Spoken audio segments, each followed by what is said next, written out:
Media. Assalamualaikum warahmatullahi wabarakatuh. Halo semua. Hai. Nah, di sini kami dari kelompok 1 akan melakukan wawancara pada salah satu telepon, yaitu dengan narasumber kita, yaitu kakak. Bersama saya yang Geografia. Saya dari Departemen Pendidikan Kepelatihan Olahraga Angkatan 21. Kakak Yuli. Hai. Oke, di sini kami ingin mengajukan beberapa pertanyaan dengan kakak kita ini. Pertama, Sebelum kami mewawancari kakak narasumber kita ini, kami ingin memperkenalkan satu persatu anggota kelompok 1. Yang pertama, Perkenalkan, nama saya Arda Ali Tiadha dengan NIM 2308-251.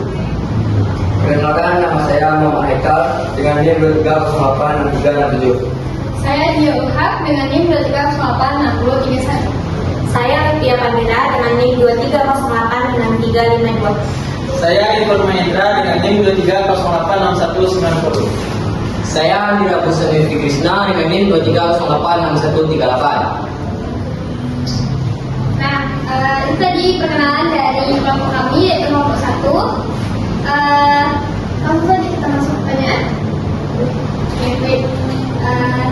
Pada Lutfi bisa. Baik, di sini Lutfia akan bertanya kepada narasumber kita atau kakak Yuli. Pertanyaannya itu, pada saat selama kakak menjadi atlet, pernah nggak sih kakak merasa bosan atau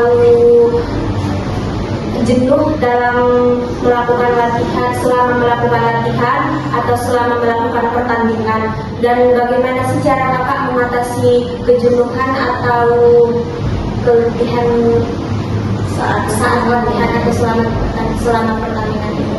Kejenuhan itu mungkin pasti ya dialami semua atlet mungkin. Jadi faktornya kalau pas latihan, karena latihannya yang monoton gitu aja, terus nggak ada variasi gitu, misalkan kayak fun game atau refleksi saat kita latihan. Terus kalau misalkan saat bertanding, kejenuhannya mungkin nggak terlalu ada ya, nggak signifikan gitu. Itu aja sih menurut saya.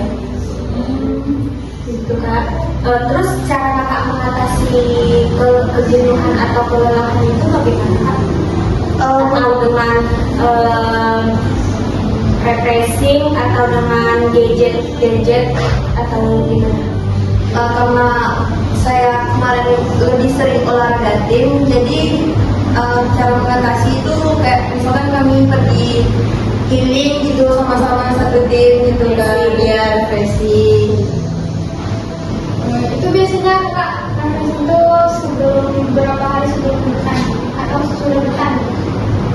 Sebelum bertanding sih, lebih tepatnya setelah bertanding kami refreshing gitu. Biar nggak itu ya kayak pertandingan. Setelah pertandingan kan kayak agak mencengkam gitu lah kan, nah jadi diajarin refreshing gitu setelah pertandingan. Waktu pertandingan itu kakak dituntut nggak sama pelatih kayak waktu pertandingan tuh harus gini kan? Kalau sama pertandingan sama latihan kan beda kan? Ya, tergantung pelatihnya. Ada sebagian pelatih yang kayak menuntut kita tuh, kamu harus gini ya di lapangan pas tanding. Tapi ada sebagian pelatih yang kayak udah jalani aja di dalam lapangan itu, apa yang terjadi nanti itu dipikirkan nanti juga. Biar nggak ada beban ya kak? Iya. Jadi teman-teman, ada nggak yang mau nanya sama kak Yuli nih? Lanjut. Oke, ini dia juga mau nanya sama kak Yuli mengenai gangguan kayak apa sih gangguan yang kakak hadapi waktu pertandingan itu yang dan gimana cara kakak mengatasi gangguan yang kakak dapat waktu pertandingan itu?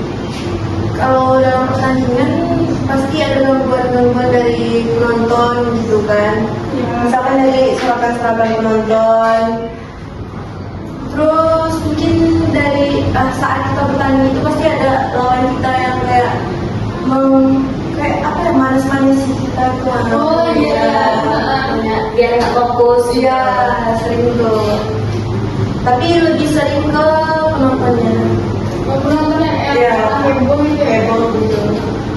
Waktu baru kemarin tuh kayak gitu ya Kak. Nah, itu Lebih rame lagi kan? lebih rame lagi. Yang hotpot kan. Lagi pas lawan dengan apa? Dengan orang Acehnya itu. Aceh. Itu lawan Aceh itu waktu di final atau di mana? Kami sistem grup. Iya. Dalam misalnya pada saat kakak melakukan pertandingan atau latihan itu, pernah nggak sih kakak mengalami kekerasan dalam olahraga itu? Kalau kekerasan mungkin kayak seperti bentakan gitu Dari pelatih? Iya. Kalau dari kayak teman-teman setim kakak itu, ya kan ada tuh kan kita dalam setim itu kan saling, kalau poin udah penting kan ada tuh timbul rasa nggak percaya Ya, saling egois gitu kan, nggak ada sih. Ya, aman kan? Aman. Terus waktu itu kan berarti nggak ini ya kak, ya ada terjadi kayak gitu. Apa kekerasan gitu? Iya, kan jadi teman. Enggak sih, aman-aman aja. Kalau waktu latihan ada nggak kak sebelum pon ini ada nggak terjadi selisih paham gitu kan? Selisih paham enggak, karena kami kalau misalkan, karena setiap latihan tuh pasti ngegame kan, setiap ngegame tuh pasti kami lakuin evaluasi apa kekurangan saat bermain gitu, jadi nggak akan ada selisih paham.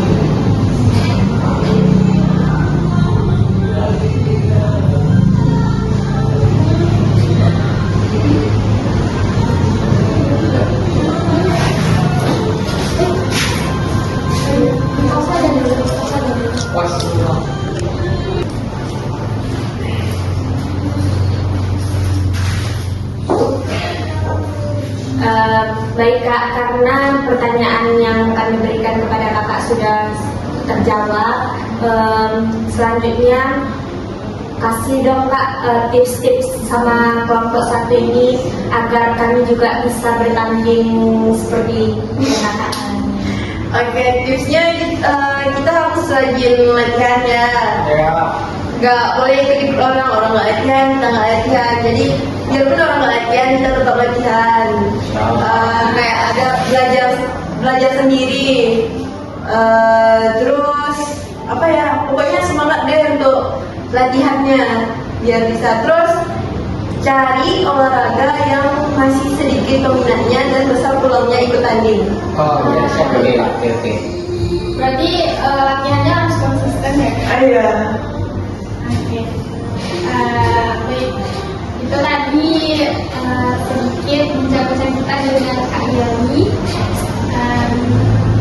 Terima kasih kepada Kak Yeli yang sudah berkesempatan hadir untuk dapat kami wawancarai. Semoga Kak Yeli kedepannya semakin sukses. Amin. Tercapai apa yang diinginkan. Amin. Oke guys, sekian dulu dari kami kelompok satu. Lebih dan berkurang kami mohon maaf. See you next time video. Bye bye. A few moments later. Oke guys, kembali lagi dengan kami kelompok satu. Nah kali ini kami dengan salah satu narasumber juga dari Atletpon tahun 2024 kemarin dengan kakak. Sebelumnya perkenalkan, nama saya Gina Andristi dan kan biasa dengan Dim. Lanjut kak, itu betul. Baik, perkenalkan nama saya Gina Andristi dari jurusan Ilmu Olahragaan yaitu IKOR dengan cabur kemarin kupon profbal. Profbal ini yang apa tuh? Yang caburnya itu kayak basket, seperti basket. Tapi perbedaannya di ring sama cara mainnya. Cara mainnya itu nggak pakai dribble. Kalau basket kan pakai dribble. So kayak handball. Oh, beda. Handball pakai gawang. Kalau crossbar ini kayak pakai keranjang. Jadi kan ya nggak Pak? Crossbar ini kan pakai keranjang, tapi keranjangnya itu lebih tinggi daripada ring basket.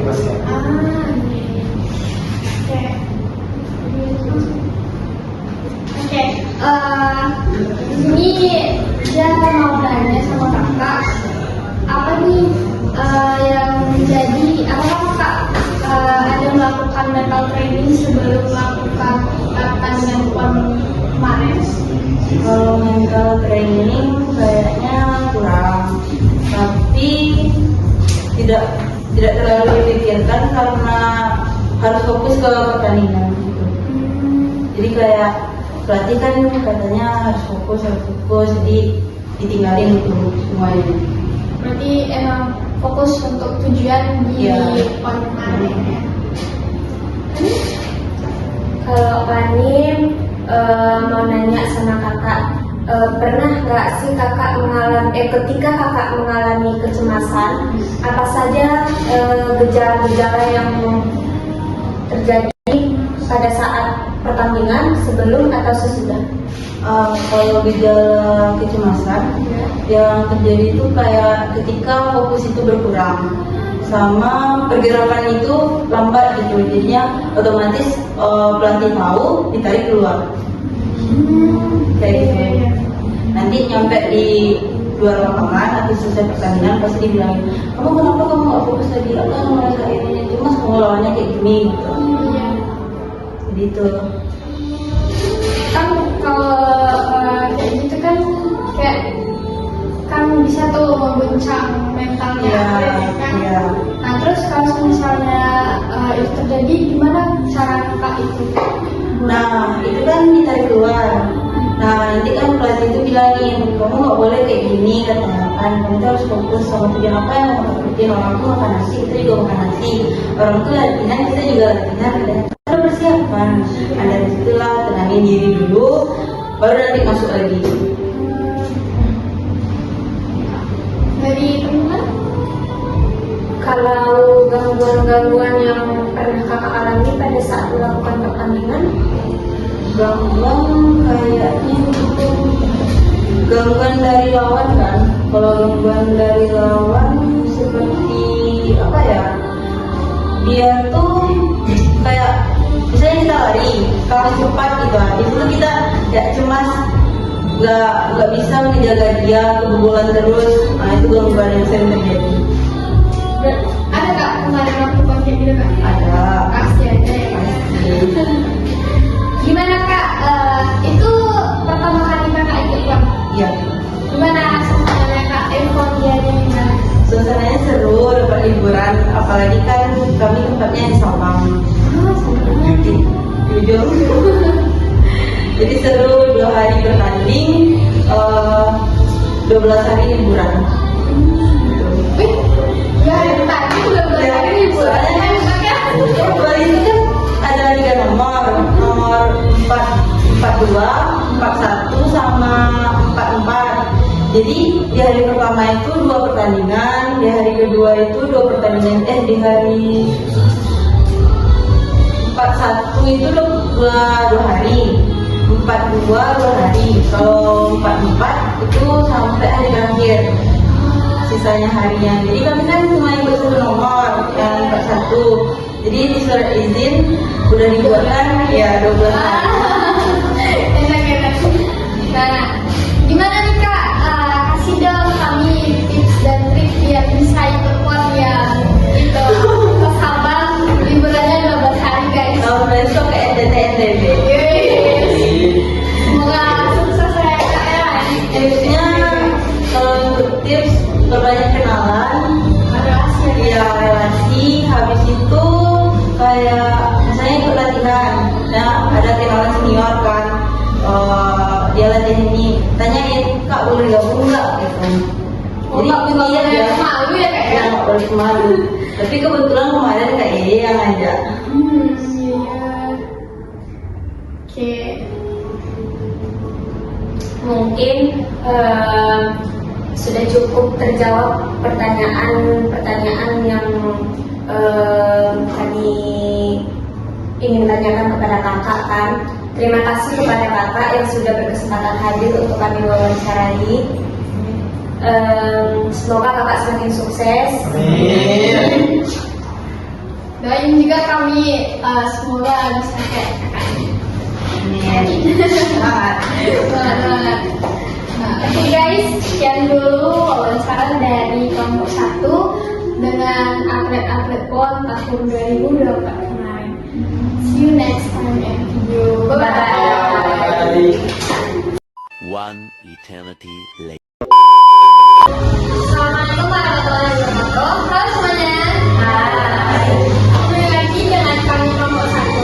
Di sini pada hari ini kami akan mewawancarai salah satu atlet PON juga dari atlet PON tahun 2024. Nah, di sini kita sudah dengan atlet PON-nya yaitu dari kakak. Nama saya Cynthia Demina, tinggal di Payakumbuh, atlet softball. Dari atlet itu softball guys. Jadi kalau kakaknya di PON itu softball. Nah, dari kakak itu juga dari Payakumbuh. Langsung aja masuk ke pertanyaan ini dari teman-teman. Nah ini kak, misalnya kakak merasa kelelahan atau lesu, sudah tidak tenaga. Bagaimana cara kakak menghadapi situasi tersebut agar kakak kembali bersemangat? Bisa lelah mungkin kami melakukan istirahat yang cukup biar latihan selanjutnya bisa maksimal dan lebih baik lagi. Ya? Kalau strategi yang dapat kakak terapkan sebagai atlet PON agar mengatasi kebosanan dan menjaga keterlibatan atlet selama persiapan intens dan berkepanjangan itu apa?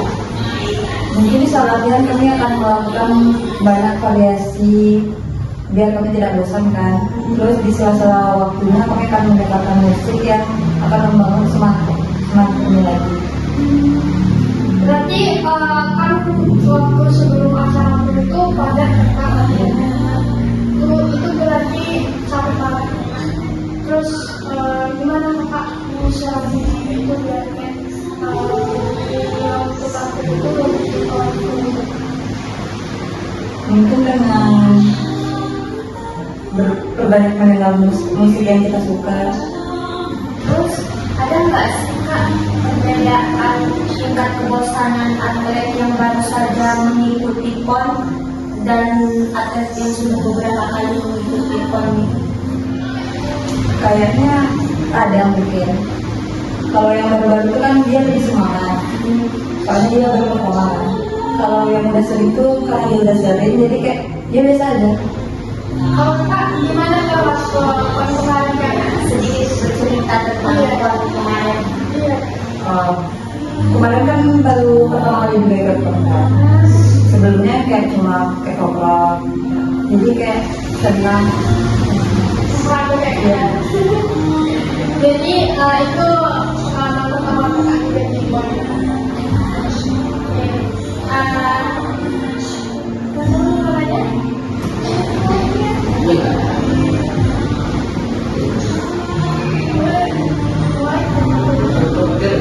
Karena beberapa pertanyaan dari saya dan rekan-rekan saya tadi sudah terjawab oleh narasumber kita, mungkin cukup sekian pertanyaan-pertanyaan yang dapat kami sampaikan kepada kakak yang sudah berkesempatan hadir dan mengucapkan terima kasih. Oke guys, sekian dulu wawancara